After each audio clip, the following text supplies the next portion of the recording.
Bonjour à toutes et à tous, bienvenue dans cette nouvelle vidéo. Aujourd'hui on va vous expliquer comment on a réalisé notre toit, c'est-à-dire la couverture. Déjà tout d'abord, on vous précise qu'on a choisi de faire un toit en acier plutôt qu'en alu. Alors c'est vrai qu'en général sur les tiny house il y a plutôt de l'aluminium parce que c'est plus léger.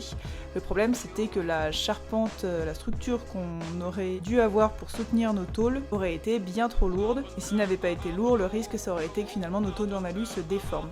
Du coup on a préféré faire le choix d'une couverture en acier, mais avec une charpente un peu plus légère et l'un dans l'autre on s'y retrouve.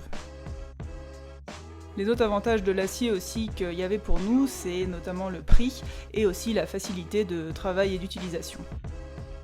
Donc dans un premier temps, on est venu agrafer du pare-pluie sur toute notre toiture. On explique bien ce procédé dans la vidéo sur les murs qu'on a faite précédemment et qu'on vous invite à aller voir si vous voulez plus de détails là-dessus.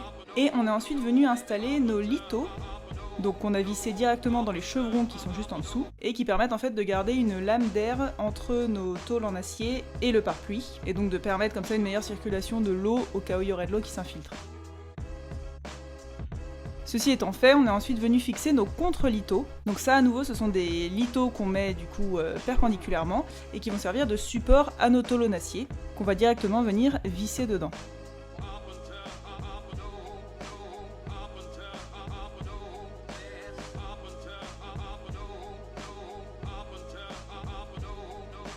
Alors là il faut faire attention, c'est que nous on avait fixé un peu nos lithos sans être au centimètre près et en fait on s'est retrouvé un petit peu coincé par la suite parce que le haut de nos lithos débordait par rapport à l'axe de notre mur. Donc encore une fois les vidéos seront plus parlantes que ce que je dis, mais c'est un petit détail auquel il faut faire attention.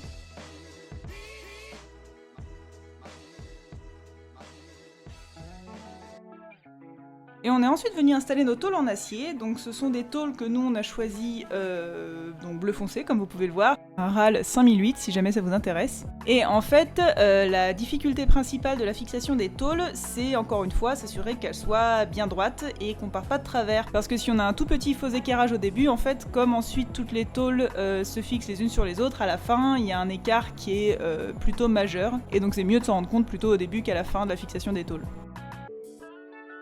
Et donc pour nous permettre nous de nous aligner un peu plus facilement, on a utilisé la technique de la petite corde. Donc c'est une cordelette qu'on a fixée en fait à nouveau sur des lithos, donc de façon provisoire, hein, et qu'on a tendue afin d'avoir une ligne droite sur laquelle on puisse aligner nos tôles en acier. En vrai ça s'appelle un cordeau.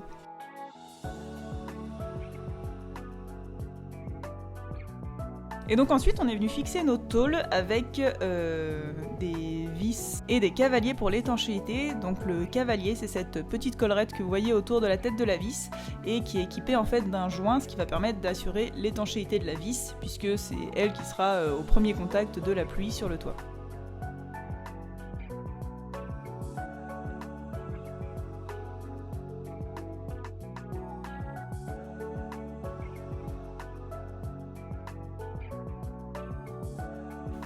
Et donc on est ensuite venu fixer nos gouttières, étant donné qu'on a prévu d'être nomade et donc de récupérer les eaux de pluie. Donc on est tout d'abord venu faire les découpes adéquates pour que nos gouttières s'emboîtent correctement, étant donné encore une fois qu'on a deux pentes de toit, on a deux designs de gouttières différents. Et on a également prévu deux rangées de gouttières, une première qui récupérera les eaux de pluie du toit plat, et puis une autre du coup qui récupérera les eaux de pluie du toit pentu. Donc on a également bien sûr percé un trou à l'extrémité de la gouttière, où sera ensuite situé notre tube PVC qui assure la récupération des eaux de pluie.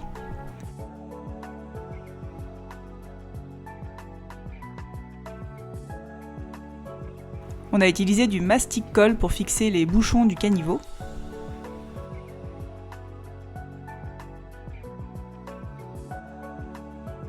Et on les a renforcés avec des rivets.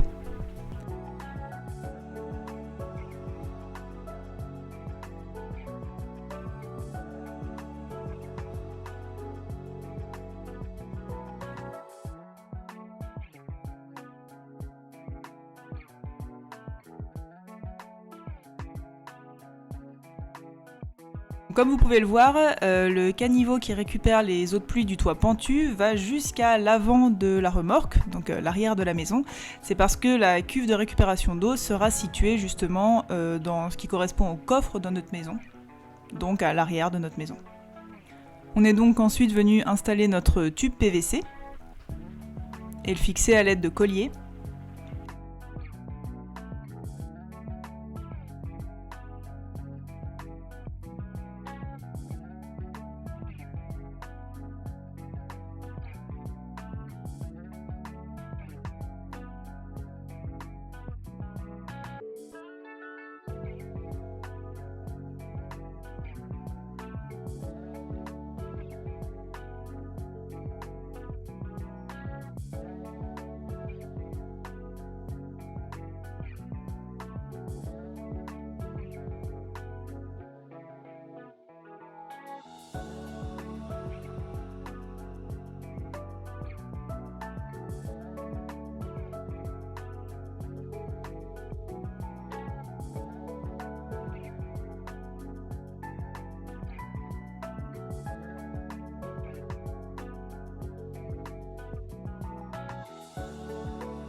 Et on est venu étancher notre jonction avec du joint.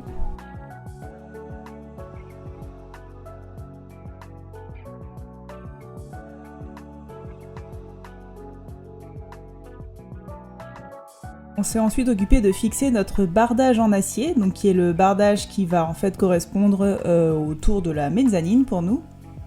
Donc on a commencé en bas du bardage par fixer de la grille anti-rongeur. Ça aussi on en parle plus précisément dans la vidéo qui concerne les murs. Donc si ça vous intéresse, je vous invite encore une fois à aller la regarder.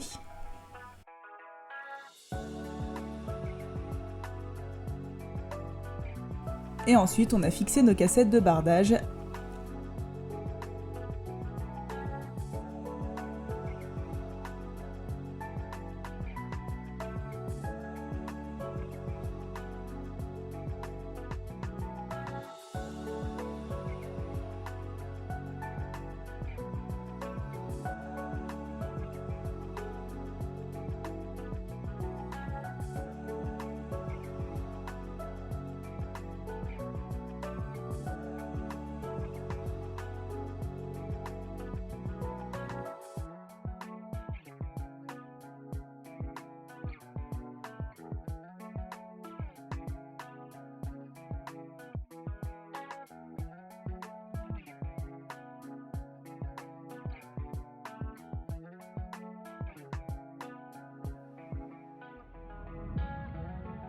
Donc effectivement, vous aurez remarqué que dans cette vidéo, il n'y a pas encore le bardage en bois qui est en place, alors que je vous l'ai montré dans la vidéo précédente. C'est parce qu'on fait un petit peu les choses en fonction des livraisons, en fonction de la météo. Et du coup, c'est un peu cousu décousu pour nous, mais je voulais pour vous, il y a quand même une espèce de continuité et une compréhension qui soit plus fluide. Et on est venu dans un deuxième temps s'occuper de la couverture de la jonction entre nos deux toits, donc l'endroit où on avait fixé l'OSB, si vous vous souvenez, dans notre vidéo sur la charpente. Donc pour la couverture de cet endroit-là, on a utilisé un pliage qu'on avait demandé sur mesure, mais qu'il a quand même fallu découper vraiment avec les encoches de litho, avec les angles nécessaires, etc. Et donc pour faire ça, nous on a utilisé un bout de carton qu'on a un peu utilisé comme patron, pour déjà tracer exactement la forme et la dimension dont on avait besoin, avant de le découper dans la tôle en acier.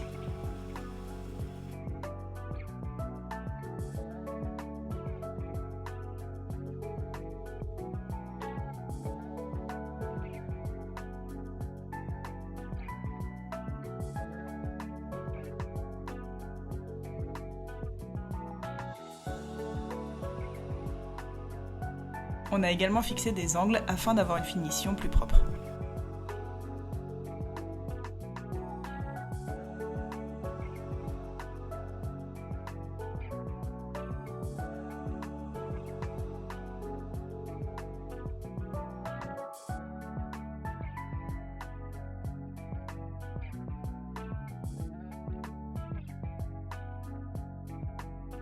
On a également utilisé d'autres pliages, notamment pour faire les finitions au niveau des pignons, donc c'est-à-dire du mur avant et arrière de la remorque. Et du coup, vous aurez remarqué qu'on n'a pas totalement fini le bardage autour des fenêtres, et notamment au niveau de la gouttière, donc on va évidemment pas laisser ça comme ça, mais ça, vous retrouverez plus d'informations à ce sujet-là sur la vidéo qu'on sortira prochainement et qui va concerner les fenêtres. Et enfin, on est venu fixer notre faîtage, ce qui correspond vraiment à la pointe du toit. Donc là, pareil, on avait deux pièces différentes puisque nos deux toits ont des pentes différentes. Et encore une fois, on est venu s'assurer que les découpes soient aux bonnes dimensions. Et on les a ensuite fixées avec les mêmes vis que précédemment, mais cette fois-ci, au lieu de mettre des cavaliers, on a mis des rondelles, toujours pour assurer l'étanchéité, et qui correspondent mieux au design de la pièce à fixer. Et voilà, c'est tout pour aujourd'hui et pour la couverture. On vous remercie d'être resté jusqu'à la fin de cette vidéo, on espère qu'elle vous a plu. Si c'est le cas, comme toujours, n'hésitez pas à mettre un petit j'aime en bas de la vidéo.